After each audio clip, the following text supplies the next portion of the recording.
The line between the National Hockey League's regular season and the Stanley Cup playoffs is clearly defined. We know that now. Here's 100% Hockey with Millard and Shannon. Shannon's on the West Coast. We'll get into that in just a little bit. But we're now looking at the bonus line. That's what separates the regular season and the Stanley Cup playoffs. Rick Bowness, let everybody know what he thinks. Did he ever? Did he ever? Now, to me, Daren, that says he's coming back. Because does he want to come back? Oh, he wants to come back. I mean, he's in many ways, Rick Bowness and John Tortorella are born to coach. They believe they're born to coach. They're lifers. They have playbook, will coach. I think the frustration that Rick showed last night. And by the way, didn't that remind you of his post-game press conference after the first round of the Stanley Cup playoffs, his first year in Winnipeg? It's identical. It was identical, except what I don't think will happen this time is when Rick got back to Winnipeg and had his end-of-season presser, he kind of tried to downplay it. I don't think he's downplaying this one. I think this was both barrels, and if he's back next year, and my gut says yes, he is, then it will be on Rick Bowness's terms, and that's just a warning for all those players on that roster. Okay, why do that? Why go on that rant? Because the culture. What did it serve? I understand his frustration. I do, but it was a meaningless game. Everybody was disappointed. There was obvious reason to not have a spirited effort, and he doubled down on it. Because you need to invest in the future, and you need to change the culture in Columbus. You need, and culture's it's a difficult word at times for people to understand, but does that roster, does that group of players accept losing at a certain point? Do they, they push the envelope for what? How many games was it? Almost 20 games. The first 20 games Rick coached, and then they fell back into their losing ways. And more importantly, as I read what Rick says, they accepted it. And if you expect this team or any team, I mean, take the Blue Jackets out of the equation. If you expect any team to advance to the Stanley Cup final, or heck, even the Stanley Cup playoffs, you need to be able to pay the price. You need to pay the price. And obviously it was to Rick that these guys were not willing to pay the price. And so that, to me, that's what tells me that he's coming back, because he wants to correct it, and he wants that young group of players not to accept mediocrity. And that's what they were they were 2-7-1 the last 10, not to accept mediocrity. Do you think it was planned, scripted, or just off the cuff emotional? Off the cuff emotional. No doubt in my mind. We have seen this before from Rick. That's what makes me think that it might have been a little more planned. I don't think so. Honestly, I don't. I don't think it's planned at all. I think that it probably built through the whole game, and then he felt he just had to do something. Probably built through the entire finish and in the final few games where they were 0-5-1. Probably that was probably the what made the things pop off. Well, he did not come there to not make the playoffs, and he truly believed in the roster early on that they could make the playoffs. And so, what was that team so good at for the first 2/3 of his tenure that disappeared in the last third of the tenure? And why did that happen? Did they stop listening? Because darn well his coaching didn't change. His messaging was the same from the first practice to yesterday's morning skate. Well, I wonder about the group. I do, because Dean Evison, there was the feeling that he was too hard on them. and they made the change and they got the bump, and the group eventually turned back to their old ways. So maybe Right. it's a bit of indication for my buddy Dean that he was on the right path, and I don't discredit the approach by Columbus to make the change to try to get them in, but there might be something more to that happening in the Columbus room. Listen, I'm sure there was a tremendous amount of frustration for both coaching staffs. Yeah. And I mean, you have to wonder that as Rick grew more impatient, angry, where the assistant coach is saying, "Yes, we've seen this before. This is exactly what happened earlier in the season." But if the players haven't been warned now, and let's face it, there are still some guys there from John Tortorella's tenure. If this won't change it, then it has to be a wholesale change in Columbus. Some of the veteran guys have to go. By the way, it's a great little hockey town. It's a great lifestyle town. It is a great place to live. In many What does that ways, have to do with this? well, what it has to do with is I'm comfortable. And what has to happen now for this team to get to the next level is they have to be uncomfortable. They have to be able to pay the price. Okay, did Rick Bowness put the pressure on Don Waddell to have to make some off-season changes to this group? Totally. And I would believe that Don Waddell's on the same page. I mean, I think this whole group, I think ownership will be impatient. I think management will be impatient. I think coaching will be impatient. And this points directly at the players. There are a lot of situations. We talked the other day in Detroit, and you asked me who's to blame. Is Steve Yzerman to blame? Todd McClellan to blame? Are the players to blame? And I said, there's a bit for all three. But I think this is different. This is on the players in Columbus. This is not on when Bowness. Rick said when it got tough, they basically backed off. Yeah. That's an accusation. That's damning. That is damning. That's damning. Yeah. Yeah, and no doubt. So you do have to wonder exactly what is going to happen. And as much as I say I think Rick's coming back, there's a couple of other things that I've read into it the last 2 or 3 weeks that says he's coming back. But at the same time, will there be remorse today from Rick and say, I'm not sure I can go through it? I think he wants to go through it. I think he wants to win. I think he wants to have his imprint on the Columbus Blue Jackets. But it will be a very, very difficult summer for a lot of those players, and obviously for the coaching staff, in order to turn this thing around. Whether you're out of the playoffs by 2 points or 22 points, you're still out of the playoffs. And that would piss a lot of people off.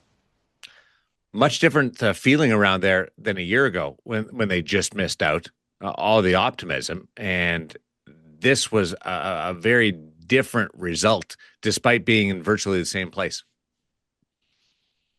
But the bonus bump was there. The bonus bump had them in a position. At a certain point 3 weeks ago, they controlled their own fate, Daren. They did. They controlled their own fate. And then the wheels fell off. And as I said, Rick Bowness did not change his coaching philosophy. You know that. No, but the atmosphere around the team, like a year ago, they just missed out, and all the feeling was we battled through some particularly tragedy. Particularly the Goodrow stuff. Yes, that's right. And got through it and almost made the playoffs. And boy, we can take a run at this next year. You got the feeling they gave it away this year. Right. They did. In fact, I would argue they might have now, based on what we've seen in the last 3 weeks, there might be a feeling internally they gave it away twice this year. Once before Christmas, and then this last, little schedule bump where they weren't very good because there was a lot of people. Home ice, John. I know. Home ice, you wonder though about home ice with certain teams. I mean, LA's got a terrible home ice result Mhm. and statistical line, and they seem to have been able to survive. But this one's fascinating to see. It will be interesting now with the season over. There will obviously be another press conference with Bowness, I would think at some point. I think there will be an end of season debrief.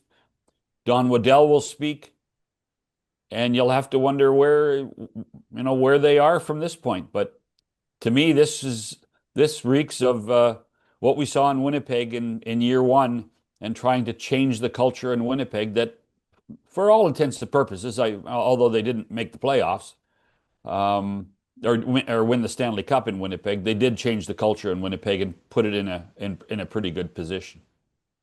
Let's pick up on it with Scott Burnside, Elmer Ferguson Award winner.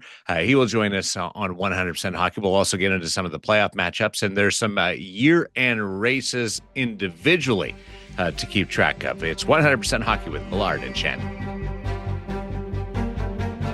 NHL TV is now on DAZN. Hockey lives here. Here we go. Watch every game from every team. The best players in the world. And the coldest plays on ice. Watch up to 4 games at once for the ultimate NHL experience. Sign up now at DAZN. Here is a member of the Hockey Hall of Fame, the Elmer Ferguson Award winner, Scott Burnside, hockey writer, joining us on 100% Hockey with Millard and Shannon. Do you have a plaque at home that commemorates your Elmer Ferguson Award? Yeah, you know what? I do. It's in a different. I'm in central New York now, but at my home in Decatur, there is an actual plaque, and I'm not above saying I charge a small admission for the folks in Decatur when they walk by if they want to come in and have a tour through. And I'm hoping that the expansion Atlanta team will use Decatur as their practice facility, and I can really maximize my earning power then. But yeah, so next time you're in Decatur, let me know. Is there? I was going to say, do you prohibit flash photography to protect the integrity of the plaque? It's sort of it's a big, heavy, sturdy thing, so you can use flash to your heart's content. I'm pretty open about that. As I told Daren before we started, Scott, is that you're in the Hall of Fame, and Daren and I can get in the Hall of Fame because I can get the team discount, and we can be in for $8. There's not much difference, pal. I know. You got a plaque. You ever go give your plaque a fist bump in the Hall of Fame? No, I haven't. I don't. It's Have funny, you taken a selfie with your plaque in the Hall of Fame? Not since the induction in 24. So last fall, I went the Hall of Fame, Kelly Massey. They're so great, and so I, as a former Elmer Ferguson winner, I attended last year's. Of course, Dale Ray, who I know well from my time in Dallas, and Frankie Gagnon, who I've known for 100 years. So it was really it was so incredible to watch both those men be honored for their work over their careers. And then I was at the ceremony, as you know, John, on the Monday evening, but I didn't go and look at my plaque. What? I didn't. I was busy, and plus it was far away from the bar where the plaques are. So there's the key. There's the key. I will say that every once in a while, I'll get a picture from someone I know, a friend or a colleague who happens to be at the Hall of Fame, and they go by the plaques and they send a picture of themselves with the plaque. So good on you. A Hall of Fame rant offered up by Rick Bowness. John and I just walked through it. Just give me your opinion on what you heard and it was delivered by Rick Bowness, and maybe some of the strategy involved in it. Yeah, I mean, it's interesting, right? I mean, team's already been eliminated. Yeah, they sucked down the stretch. And it's interesting. We were talking about Hall of Fame, and I was part of a group with my good friend Pierre Lebrun and a number of other writers, and Columbus GM Don Waddell. We had dinner before the Hall of Fame ceremonies, and of course, I've known Don for a long time through his time here in Atlanta, and sometimes we were at odds with each other during his time in Atlanta. And then I did a fair amount of work for the Carolina Hurricanes and was in Carolina a lot when Don was the GM there, and part of a tremendous renaissance. I'm sure we're going to get to the Canes at some point, but when he took over in Columbus, like that franchise, there's so much has happened there, and of course the Johnny Gaudreau tragedy, Johnny and his brother, and the team.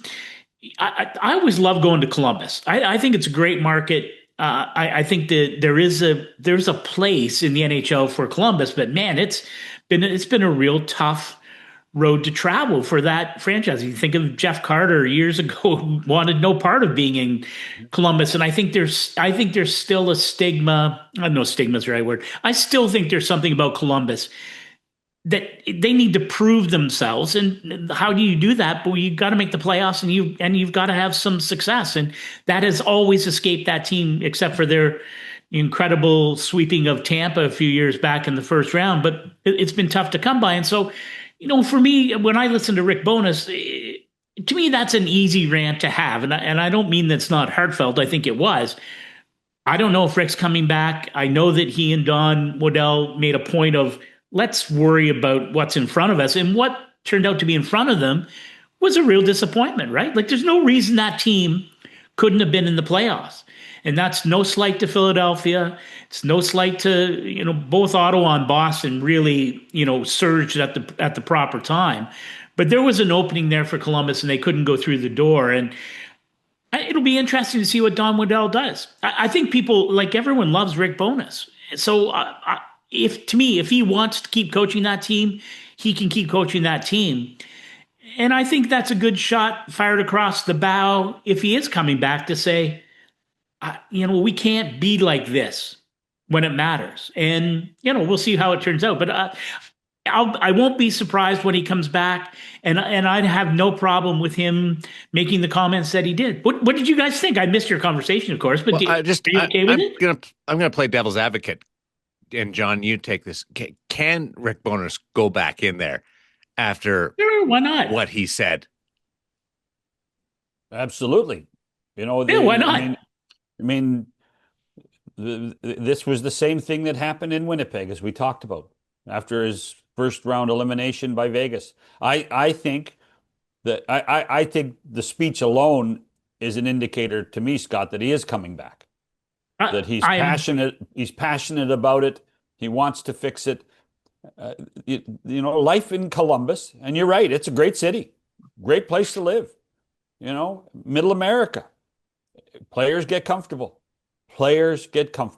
And come on, if it was comfortable, Florida wouldn't have won back-to-back cups. If it was comfortable, LA never would have won a cup. If it was comfortable, Vegas wouldn't have the success that they have. Yeah. But that's driven. Hold on, but that's driven by coaches and managers and a culture within the room, and that's really what Rick is saying. We have to change the culture.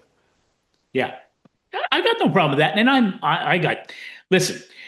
I think he walk in the door day one of training camp, and people are going to remember that, and I don't think that's a bad thing. That will come up, right? Like Aaron Portzline, the rest of the reporters in Columbus, first thing they're asking on the first day of training camp, whether it's Rick or any of those players, okay, here's how it ended. How do you feel now? And I don't think that's a bad thing. And I'm with John. I just think, at some point you have to get the right people in the right places. And I like Don Waddell as a GM and as a person, and I think he's the right man to do that job. He has to decide, is Rick Bowness the right guy? And as always happens, and there's going to be coaches who are going to be fired in the next few days. If it's not going to be Rick Bowness, then who is it? What's your plan then? If it's not Rick Bowness, and if you got a plan and it makes sense, then go for it. But I think Rick Bowness is a good fit there. Yeah, it's hard to change coaches again. And I'll say this: if it was anybody else, people would be saying, "Oh, maybe they should make a change." But we all love Rick Bowness. But the other part of it is they've gone now 3 coaches in the last 2.5 years. At some point, it's other players. Well, yes, and it's your podcast, but look at me directing it. Craig Berube's only been in Toronto for 2 years. Yeah, 1 year they won a playoff round, which in Toronto counts as something more than the norm. Trade-worthy, yeah. Dog years. And now you have a crater year, which is, one of the most embarrassing years in recent memory. But okay, now you've changed the GM, Brad Treliving's out. Somebody's coming in, who knows? Maybe there'll be 2 people, whatever. You're going to change coaches again. I guess I asked that same question of a team like Toronto. Well, I don't know. Like, at some point, it's not a lottery, right? Where you're hoping, geez, I hope we hire the right coach who can do something. Don't you have to give him some runway? Yeah, and the guy that Rick took over from, he didn't get that runway either. Like, it's win now business, and it's not always fair. I do think coaches bear the brunt of it too often, and this is a situation where I would side with management to keep the coach.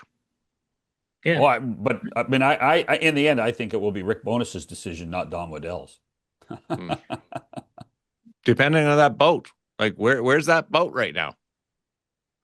Well, unfortunately, the boat took on too much water the last 10 games. It did. It did. Well said. 6 seasons. They've made the playoffs 6 seasons in Columbus. Yeah. I covered a couple of playoff series there. And I drove one year. I drove from Pittsburgh to Columbus and back. Poor Terry Koshan from the Sun had to ride with me. And it was it's not exaggerating. There had to have been 100 dead deer on the highway, whatever the interstate is that runs between those 2 cities. It was carnage. It was incredible. But it's such a good. It's a good town. It's, like John said, solid town. They deserve a lot more than they've been given. That's for sure. And the fan base has been so bloody loyal. God, that fan absolutely base, yeah. My goodness gracious. And at a certain point, when does the fan base turn on the franchise? And it hasn't. Give them credit. They haven't. There's a hardcore of hockey fans in Central Ohio that love the Blue Jackets. And one day it'll pay off. Playoffs. So we got some matchups still to be determined. Certainly in the Western Conference, it's fluid right now. But in the East, which matchup are you looking forward to the most out of the 4? Buffalo, Boston, Tampa Bay, Montreal. You've got Carolina, Ottawa, and Pittsburgh, Philadelphia. You know what? Listen, there's no way around the fact that the playoff system is flawed, and whether you want to call it deeply flawed or not, it's a bit busted. But how great are those 4 matchups? So how can you say it's busted then? How can you say it's busted? Well, just because you get lucky and you have, Pittsburgh, Philly, and Montreal, Tampa, it doesn't mean it's right. But I don't mind the format. I'm surprised to hear you say that. You know what? I got a note from. I won't name him because it was a casual conversation. He asked me if I was a playoff format denier. And I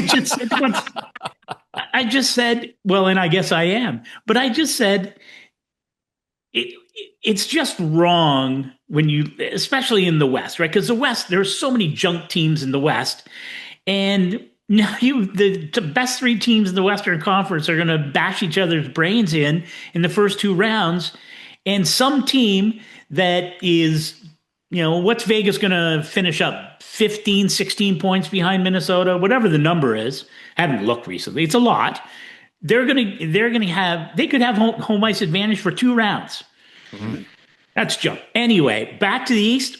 Love those matchups. And honestly, there's something compelling about all of them. And I guess right off the hop, for me, Montreal, Tampa. And I'm really curious, because the last 3 years, I have had these kinds of conversations, maybe in this very forum. I love, Tampa's ready to roll. They're ready to get back at it. And 3 years in a row, they have looked wildly overmatched. twice against Florida and once against Toronto. Maybe that series is a little bit closer, but not much. They have looked bad in the playoffs 3 years in a row. And this year, I'm not sure what's going to happen with Victor Hedman. I remember talking to him at the Olympics. He was so excited to be there. And he's just one of the best people. And Kucherov, maybe he's a Hart Trophy. Well, he should be a finalist, but maybe he wins the Hart. But Montreal, that team is really cooking. And Marty St. Louis now, it's 2 years in a row. Shouldn't be any deer in the headlight. Atmosphere or issue with that Habs team. I don't know if the goaltending is going to hold up, but boy, they're so much fun to watch. And that series, right? Like that series is going to be dynamite. I spent a lot of time in Carolina over the years, and the Canes are such a good team. I know Eric Tulsky, the GM, got hammered a bit. Even Rod Brindamore wasn't very happy at the trade deadline, didn't do, Nicolas Deslauriers. That's still it's an unbelievable team. But Ottawa, holy cow. Man, they're by the way, Nick Deslauriers, if he's healthy, is going to be a factor in this series. I totally, yeah, especially against Ottawa. I thought it would be, if they meet Tampa at some point. No, he has the potential to be, I think, of a Sean Thornton type from Boston back in the day. But Carolina's really good. Is the goaltending going to be okay? I don't know. But Ottawa, man, that's such a great story. There's all kinds of narratives there. And Buffalo, first time after missing 14 years. Here's the problem for Buffalo. Boston, no one cares about them. They're like, oh yeah, Boston's in again. But that team, Marco Sturm has done an unbelievable job with that Boston team. I don't know if they can beat Buffalo or not, but there's going to be some big nerves in Buffalo and all the excitement. And it would not surprise me if Boston, I don't know if they can win 2 games in Buffalo, but to get a split to start with, Boston's going to be a handful. The goaltending, Swayman's going to be, he's a guy who can tilt that in favor of Boston. Sure. And Pittsburgh, Philly, did you pick, I don't know, did you go back and look at your list? Did you have either of those teams in the playoffs back in October? I don't think I did. So, and great for, Crosby, just so unbelievable. And, Malkin's in and out, injured, suspended. But Erik Karlsson's the guy for me. What a terrific season for him. And, Pittsburgh should beat Philly, I think. The offense should be better there. And who knows, right? So I'm all in the East. I love it. The only question, the Pittsburgh-Philly one is a fascinating matchup for me. And if you go beyond the two Travises, and I'm speaking as a Canadian, 2 Travises, because Konecny played at Four Nations and Sanheim played both Four Nations in the Olympics. The Flyers are a bit of a no-name team right now. They're and Rick Tocchet has them playing a really solid style of game, and Dan Vladar has been a really good story. I would argue that I think Philly's goaltending's better than Pittsburgh's. Well, which goalies? Which Pittsburgh goalie? I think you can see all 4 in this series. You're not wrong. You're not wrong. But I mean, it will be Vladar's until he, No, yeah, but which Pittsburgh goalie, right? I bet they're going with Shelov's. My gut says Shelov's. Yeah. Well, I don't know. And, Stuart Skinner was hurt, and then Pittsburgh hasn't been very good defensively. I looked at it the other day. Over the last month, Pittsburgh is they were tied as the highest scoring team over the last month. I think they were 4 goals a game. They were way, way down in goals allowed per game.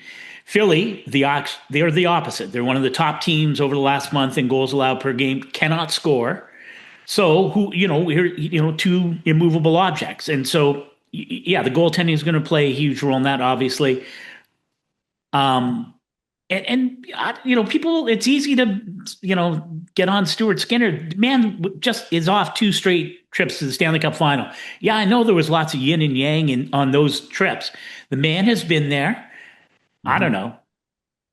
I will here. I'm going to go, sort of, I bet if you looked around the 8 different series, of those 8 series, how many will feature 1 goalie per team? And I bet that number is very small. Like we haven't talked about Carolina. I don't know. Brandon Bussi probably starts for the Canes, but Rob Brindamore does not care. He will use 5 goalies if he has to in a series, and he will do it not because of any injury, but just because. Right? You go back but to. Here's the problem, Scotty. He's had to in the past. That's the problem. He's had to. Yeah, but he's still been to 3 Eastern Conference Finals in 8 years. So I guess I don't know if it's the same. It used to be, if you're switching goalies, it means you're cooked, right? Because you're panicking or whatever. Now I don't know that it matters. I don't know that teams care as much. In Pittsburgh, will those guys care if it's Shilovs or Skinner? As long as they're getting decent goaltending, like it's. Right. I mean, it's different for Tampa, right? I mean, if it's not Vasilevsky, then they're cooked. In Montreal, it's different. Right, it could. I've got 9 teams that could legitimately 9 out of the 16. Yeah, and that's without even if somebody gets hurt. You're just saying, there are 9 of 16 teams that you don't really know, and that could change just to change. It could change. Yeah. I don't know. I think that's kind of cool. If that's the case, on those game days, it will become one of the narratives. It will become a narrative. It will it'll become, whoa, they've lost confidence. They've lost confidence in that guy. They're going with the other guy. And now. Maybe, although I would argue this, in a place where it is not uncommon, and I go back to Carolina, where every single year, and they have won, I think, outside of, maybe it was one of the shortened ones. The Canes have won at least a round in every normal playoff year since Rod took over. Yeah. They've been to 3 conference finals. If I went back, my guess is in every single year he's used multiple goalies. So I would say if they split, like if they start Bussi in game 1 against Ottawa, and regardless of the outcome, if they go to Freddie Anderson in game 2, I just think people will be going, okay, that's what's going to happen. Here, okay, let me ask you, look at me hijacking your thing. Who starts for Minnesota against Dallas in game 1? Gustafson. Who starts for Colorado? Best team in the regular season. Yeah. One of the Wood brothers, but I don't know which one. Vegas has 2 number 1s in Carter Hart and Aiden Hill. Could you see a flip back and forth? I think we've seen the writing on the wall there. Oh yeah, no, I agree with you that this is now Carter Hart's net. It trends towards Carter Hart, but at some point does Aiden Hill play during a playoff run? I don't see John Tortorella changing. I think he's going with Carter Hart until the heart stops beating. Yeah, I'll go back to. I'm not sure it's Philip Gustafson at all.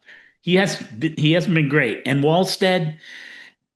I don't know. To me, like that series is so fascinating because Dallas is banged up. Is Miro Heiskanen going to play? What about Rope Hintz? I know they just got Bunting back, and and Jake Ottinger, maybe one of the nicest people in the game. After last year and what happened with Pete DeBoer, I mean, there's in this series, like this is, he basically was supplanted as the number 2 guy on Team USA, right? Didn't get a shot. Swayman got to play. Ottinger didn't.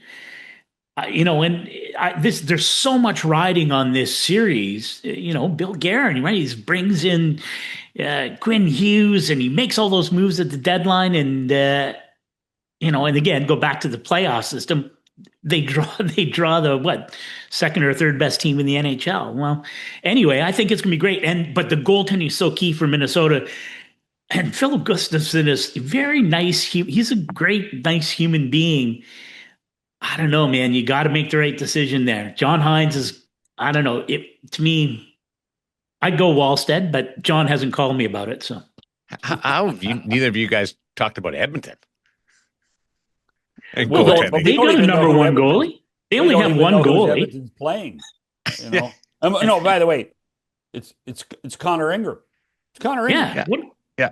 What a great story. Well, it begins and ends with Connor Ingram. Correct. And now, I covered a couple of Edmonton LA series the last 2 years. Calvin Pickard came in, and actually he won that series against Kings last year. So I don't know.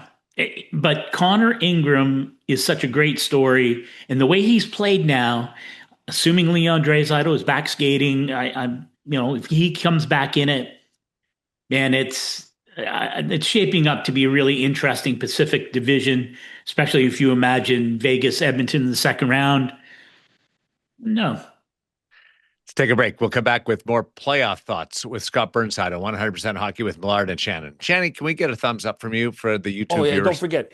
Yeah. Don't forget the thumbs up. If you like the show, even if you don't like what Scott's saying about, Colorado goaltending, if you like the show, thumbs up and give us a like, please. I always knew Burnside was a playoff denier. I deny it all. Playoff format denier.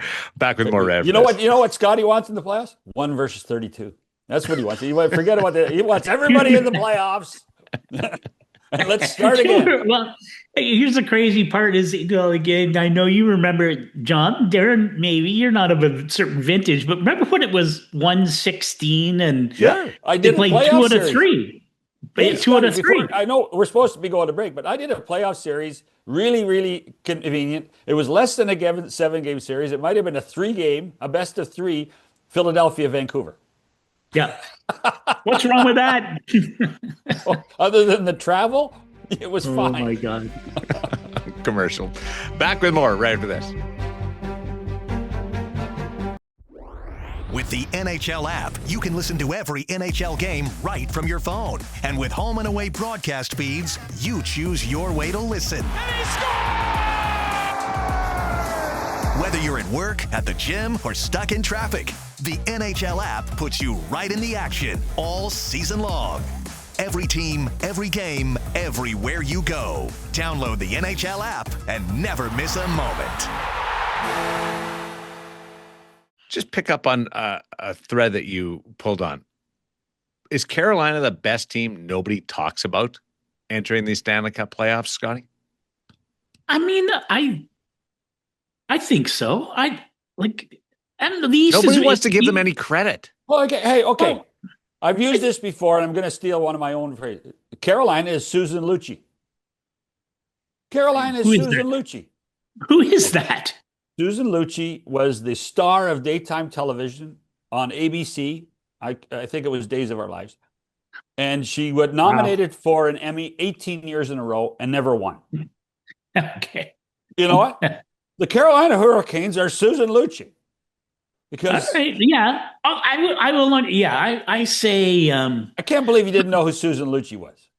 Sorry about that. If it was a character on Dallas or 8 is Enough, I might have been with you. But so here's what I will say. And having, it's I've always listened. I spent a lot of time around Carolina over the years. I provided some content for them at one point. I was still the Athletic. So anyway, it doesn't matter where I was. When Rod Brindamore took over, he was so great. I sat in on the draft. When he had first taken over, it was at a point they were going to trade Jeff Skinner because basically Rod said, we're going to play my way and we're going in a different direction. And then he let me sit in on his meeting with the players, very first meeting with the players at training camp in the fall of that. So that's 18-19, I think.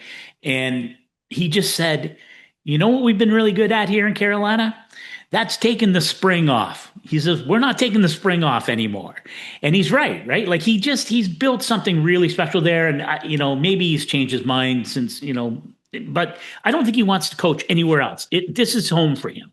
So He's going to coach in Carolina until he's done. And however that happens, that'll be it for him. And the guys, I'm sure not everyone loves Rod Brindamore, and I'm sure he's hard to play for because he's very demanding, right? Not everyone can play there. And, Mikko Rantanen, it didn't take very long, and I don't know, listen, whatever happened there, he was not a fit. But the guys who are fits there, I think of the season that Jordan Stahl's having, like where he ends up on your Selke ballot, he's having an unbelievable year. And they have so many guys that go. Taylor Hall, my sense of it is, just loves it there. And he's a really important player there. They're a really good team. They are 4 lines deep, and they will skate you into the ice. I think they'll beat Ottawa. I think they'll beat Pittsburgh. I don't know. I don't think Tampa gets out of the Atlantic. So, Montreal, Buffalo, why not the Canes in the final? Like, this is the year for them for sure. Because their goaltending will let them down. And it might. It might. And I'm just going back. I'm just pulling the same line out of the hat that we've had for the last 6 or 7 years. At a certain point, Freddie Anderson or this year, Brandon Bussey will make a mistake. Yeah, and that may be the case. Although, and again, we'll go back to it. I'm done. I can't take Tampa anymore in the first round. Even though Vasilevsky's there. But once let's say Montreal beats Tampa in the first round, which is, I think I like the Habs to win that series. I just do. Look at the goaltending in the Eastern Conference then. Oh, no. Yeah. You take Vasilevsky out of the mix of those 7 teams that remain. Where's so why not? Jeremy Swayman is still in the league. Okay, yeah, I'll give you that. And they could Allmark's a Vezina Trophy winner. Yeah. Inconsistent. He's definitely had some ups and downs. So, but his play has been critical to this team being where they are. Can he keep it up in the playoffs? We haven't really seen that in the playoffs from him. So I know it's going to be so much fun. I'll go back to your question though. I do think people get how good Carolina is, but you're right. They become a team, maybe it's a little bit like San Jose used to be, always in a West final. That's a good comparison. Just so good. And it's not like you disrespect them, but you're like, I don't know. Yeah. But when are you going to do it? Right. And I think this is the year for Carolina. Give you a chance to come back on the Vegas scene because you said that the Central is so top heavy that the Pacific is ripe. I'm putting words in your mouth, but try to paraphrase this. The Pacific is kind of along for the ride. Given what you've seen from Vegas under John Tortorella, has it changed how you look? Because at the start of the year, this was a Stanley Cup contender. Yeah. Now they look like they're back in that mode. Yeah, no, they certainly played well. And I was, when you make a coaching move like Vegas does, and I wrote this and had someone call me and tell me it was a terrible take. But to me, this puts an enormous amount of pressure on Kelly McCrimmon, right? You make a move, you dispatch your Stanley Cup winning coach. You better be right. And, you make the playoffs, you're going to win the division. Okay. That doesn't mean anything, right? So, are you going to play? I don't know. Who are you going to play in the first round? You're going to play Utah. If you win the division, you play Utah. Yeah, so you're going to play so you're going to play Utah. Should beat Utah, right? If Vegas doesn't beat Utah, this is a colossal failure, right? Like, I'm sorry, it's not on John Tortorella, but what have you accomplished then what have you accomplished? You've accomplished nothing. Well, you got in. You said it right at the start of the year. This is a Stanley Cup team. Getting in shouldn't have been an issue. To your point, Scotty, I think the key thing, and talking about Kelly, I think he would be in more trouble had he not made a dramatic move. And I think if you look at the DNA of what exists in Vegas is they think big. They act big, and take their chances. And so if they had sat back and allowed Bruce to finish the season, and they were not playing well, there was obviously the players weren't listening anymore, and the malaise had continued through the first round of the playoffs. I would be more upset with Kelly then than I would be with the move that he's made. Yeah, well, which is fine. And and if I'm not suggesting he did this on a whim or got up in a bad mood. But to me, if you don't win the first round, then I don't care how you rationalize that move. That was a failure. And so then now it becomes, so now you assume John Tortorella, is just this isn't a slag on John Tortorella. I assume it's a stopgap thing. If you win a Stanley Cup, maybe he sticks around. I don't know. If you win a Stanley Cup, you're a genius. If you go to a West final, no one is thinking about it anymore. If you don't get out of the first round, then I think it is the whole referendum on how is this team built, how are they managed, what happens next? Because if you can't get out of the first round, then now you have a pattern of is the window closed then? Like, you haven't done anything. I think that if the Vegas Golden Knights don't get out of the first round, the finger pointing will be at one person. Bruce Cassidy? Poor Bruce, he already got fired. No, I think it'll be at Mitch Marner. But that's only on the Toronto talk shows. That's only in the Toronto talk. All right, that'll be the narrative throughout the league, is that Marner didn't put the team over the top that he was supposed to do. Yeah, and I'll tell you what. You know what? Listen, that window, by the way, that window is not even close to being closed. But I didn't say it was accurate. I'm saying yeah. Well, if the window, but the pattern will have been established. If Vegas is one and done, then what's the pattern since they won? They won around last year. Okay. So you sound like Winnipeg. It sounds like the Winnipeg Jets. Yeah, here. They won the cup. You're the Jets. Yeah. Okay. You're the Jets minus the cup. I'm surprised to hear you. This a couple of times that you've offered an opinion that I didn't expect. Your coolness on Vegas. Listen, I'm not. I will be shocked if Vegas doesn't beat Utah, and I think that Vegas, Edmonton, assuming Edmonton gets past LA/Anaheim or Anaheim, /Anaheim. I think that Vegas Edmonton series will be titanic. I can't wait for it. And if Edmonton wins in the second round, all this discussion is probably moot. But it becomes then if Vegas can't get out of the second round, I don't know. You tell me when it's a pattern, right? I don't know. I think it's a pattern if just winning do it around multiple times. And if just winning around is okay. If that's all you want, that's how you measure success. Then I agree. Yeah, I agree. They have aspirations to win the cup. Yeah, and, sure. And not going to a third round would be a disappointment. At least a third round, competing for that. I agree with you on that. Who is the favorite in the West then, outside of those top three? Does any of the other five have a chance? And it is going to be 4 from each side. There was no crossover, no 5-3 between Central and Pacific. Yeah, I don't know. I've been a little disappointed in Anaheim because at one point, when they had clawed their way into first place in the Pacific, and I think it was legitimate to ask if Joel Quenneville was in the Jack Adams discussion. And all year it's been a bit, they haven't been a lockdown team and been, how many come from behind wins, but really exciting. But boy, they look like a team that's out of gas to me. So it's hard to imagine them. I will say, and not because I provided content for them the last couple of years, the LA Kings kept waiting for them. Are you gonna, you fire Jim Hiller, and my old pal DJ Smith, is a coach, and you bring in Panarin, but you lose Kevin Fiala. The Kings look now like I thought they would look for most of the season. Mm-hmm. Can they beat Edmonton?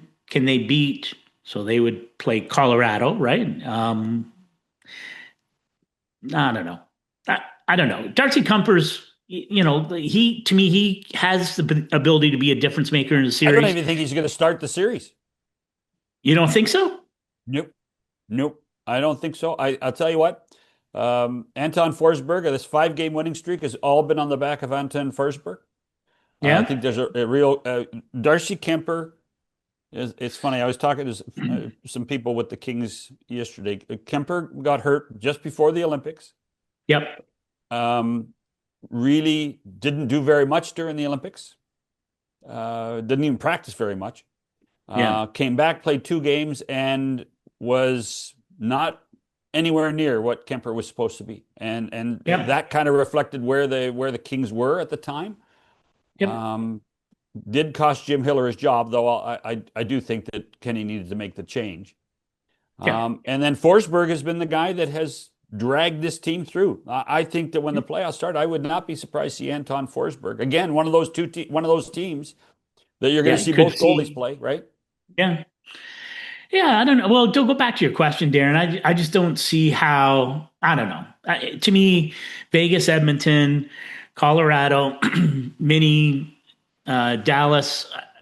The Stanley Cup finalists from the West is coming out of that group. I can't see any other way around it. And what an amazing story if I'm wrong.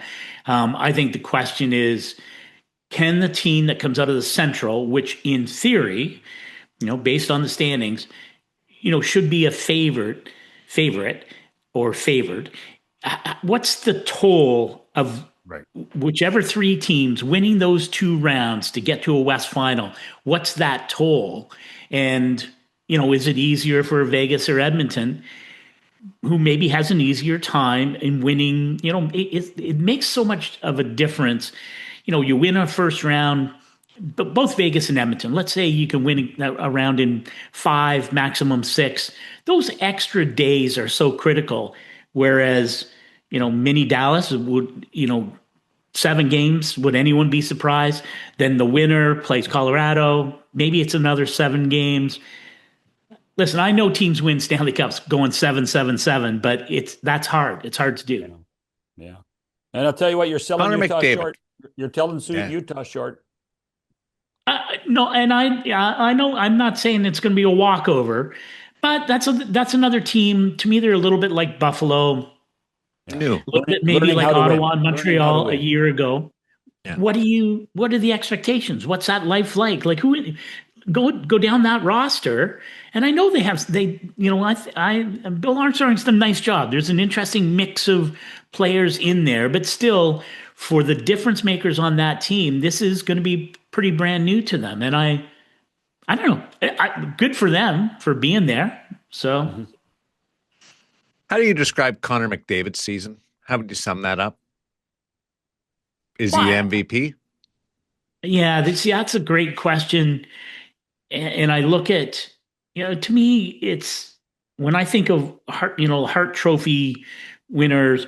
First of all, and with all due respect to all San Jose Sharks fans, in the many years that I voted as a member of the PHWA, for me, I could never have a player on a team that didn't make the playoffs in my top 3. Sorry. That's your principle? All these players are magnificent. So in degree, where's the line of demarcation? For me, it's always been, if you can't get your team into the playoffs, and you look at, with all due respect to Celebrini, there's another team that had every opportunity to be in the playoffs and couldn't close the deal. Right. So sorry, you don't get to be in the top 3. He's for sure would be in my top 5, but I don't have him in my top 3. And so that leaves to me McDavid, MacKinnon, Kucherov. And I look at McDavid, and he has that, Edmonton, as per usual, lots of ups and downs, a lot of noise around that team. To me, missing Leon Draisaitl for a significant part of the post-Olympic schedule, and how the Oilers were solidified in large part because Connor McDavid is Connor McDavid. And so, Kucherov did much the same thing in Tampa, because Victor Hedman hasn't played since the Olympics, or played 1 or 2 games or whatever it was. Kucherov has quietly done for me the same kind of thing. So I've got McDavid and Kucherov, right at the very top. MacKinnon slightly below, only because maybe he didn't have to work as hard. I don't know. Again, degrees of greatness. But I have Kucherov and McDavid at the very top, and MacKinnon just slightly behind them. What do you guys think? John? I as much as I'm a Connor McDavid fan, I don't know how you can't have Nathan MacKinnon as the Hart Trophy winner. Mm-hmm. Best player on the best team. Yeah, there's no question. Yeah, those 3. To me, it's hard to imagine. And again, I never cast aspersions at voters who make a compelling case. And I understand the wording of the award leads people, same thing with Matthew Schaefer. Where is he on your ballot? He might be 4 or 5 with Celebrini. I can't put either of those guys ahead of MacKinnon, Kucherov, or McDavid. Sorry. Well, I'll tell you what, if you're a Red Fisher, you wouldn't even put them on your ballots. Because they're rookies. Rookies. They got their own award. Well, Celebrini's not a rookie, but yeah, I get your point. Yeah. Teenagers. He wouldn't put a rookie on his ballot?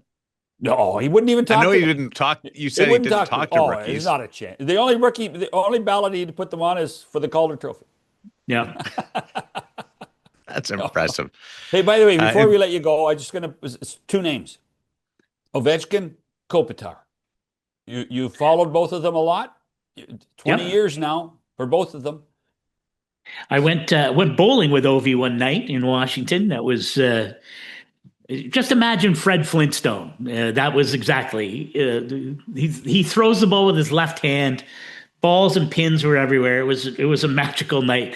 I don't know. My gut tells me he comes back one more time, but I don't know. And he's, what he's done to that marketplace, what he did for the game coming in at the same time with Sidney Crosby.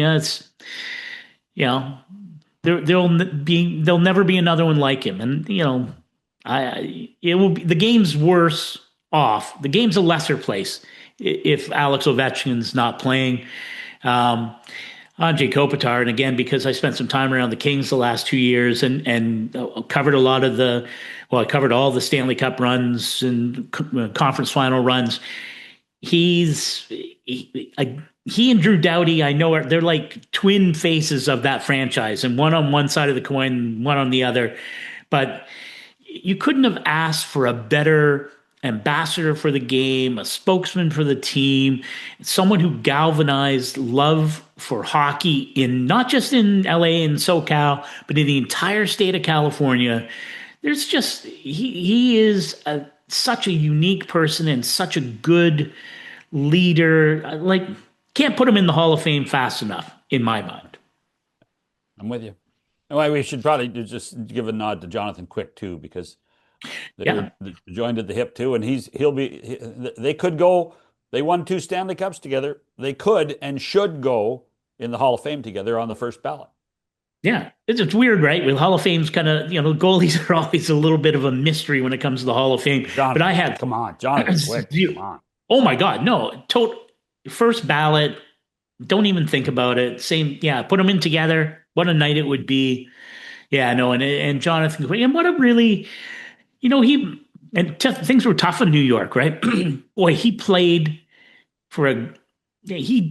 very well in a very difficult situation in New York the last couple of years. And I got all kinds of time for Jonathan. He was not the easiest guy to deal with when it came to the media and stuff like that. But I've always enjoyed my interactions with him. And yes, first ballot Hall of Famer. Don't give it another thought. We'll follow the Stanley Cup playoffs along with you, and we'll communicate because you and I disagree on a couple of fronts. So we'll be able to have some back and forth on that. Appreciate it, Scott. Anytime, guys. It's always a pleasure. There's Scott Burnside with us on 100% Hockey with Millard and Shannon. Back to wrap it up right after this. NHL TV is now on DAZN. Hockey lives here. Here we go. Watch every game from every team. The best players in the world. And the coldest plays on ice. Watch up to 4 games at once for the ultimate NHL experience. Sign up now at DAZN. It will open on Saturday, the Stanley Cup playoffs. Yep. Some arena availability will work with some series and move them around a little bit. But it is the greatest 2 weeks in the National Hockey League season. The first round. Well, it is hockey's version of March Madness. The first weekend of the playoffs, the first 2 weeks, the 17 days is magical. I had a discussion with somebody the other day saying, would you rather have 1 versus 8? I'm not sure. I don't think it would be much different. But But this is an unbelievable time, and you talk, I mean, the fact that we haven't seen a schedule as of this point, because there are still too many permutations, what's going on in the Pacific. Edmonton could be first, Edmonton could be fourth in the Pacific Division. In my heart of hearts, I hope they avoid Los Angeles. I really do.